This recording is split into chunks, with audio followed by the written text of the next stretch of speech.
All right, stay with us, Raj. We're getting more breaking news coming in. Rescue operations are ongoing inside the Sri Salem left bank canal tunnel, where a portion of the tunnel near Domalpenta has collapsed. At least 8 workers are feared to be trapped inside. Teams are working tirelessly to locate and rescue them. Authorities have mobilized resources to ensure the safe extraction of the workers, and efforts are being intensified as time progresses. The collapse has raised concerns about worker safety and the swift response to the incident. What's the latest update from on ground, Raj Kiran? Is any progress made to rescue those trapped workers? How much progress has been made, and also any idea about the number of the trapped workers? Yes, Uday, around 8 people were trapped inside the tunnel at the 13-kilometer point where exactly the collapse of the wall of the left tunnel inside that. Water and mud accumulated on the both sides of the machine hampered the rescue efforts, and officials says water has to be pumped out and mud has to be cleared for the rescue the work to progress further. NDRF team moved up to the 11 kilometers in a loco train. They have using the loco train. The NDRF team have reached the 11 kilometers, and at the point of 11 kilometers they have found water and mud behind the point.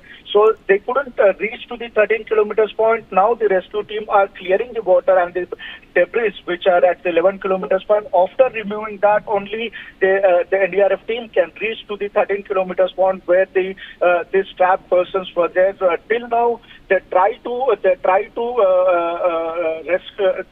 enter till the 13 kilometer point. It is highly impossible until and unless the water and mud was removed from there. They couldn't go to the point.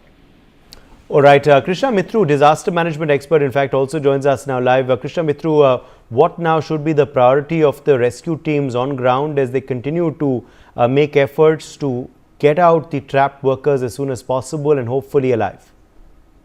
Thank you for inviting me onto your channel. You see, priority right now should be to first to get the water and sludge that is leaked out to be out. Only then the rescue team will be able to progress further. But I'm so surprised.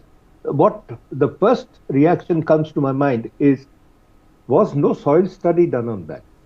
If any soil study was done on that, undertaking this project, was this the soft soil with the mud and slurry not anticipated? And if it was anticipated, how come the roof of the tunnel has been left loose so as to have collapsed? Now, this raises a very big question mark on the very project itself as to how this project was undertaken, what pre-study of this project was done, and who all is responsible for this incident, because 8 people getting trapped is something very, very valuable that we are losing.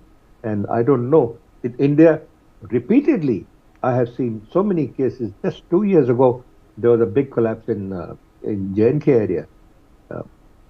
14 people were trapped and things like that.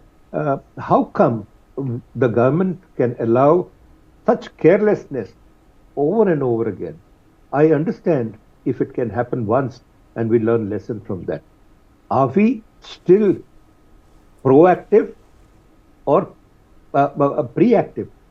We are still acting as novices. I don't know. With so much of technology available, with so much of information available, with so much of machinery available, what tests we did on the soil to have led into a situation like this? And I would say embarrassing situation like is my reaction.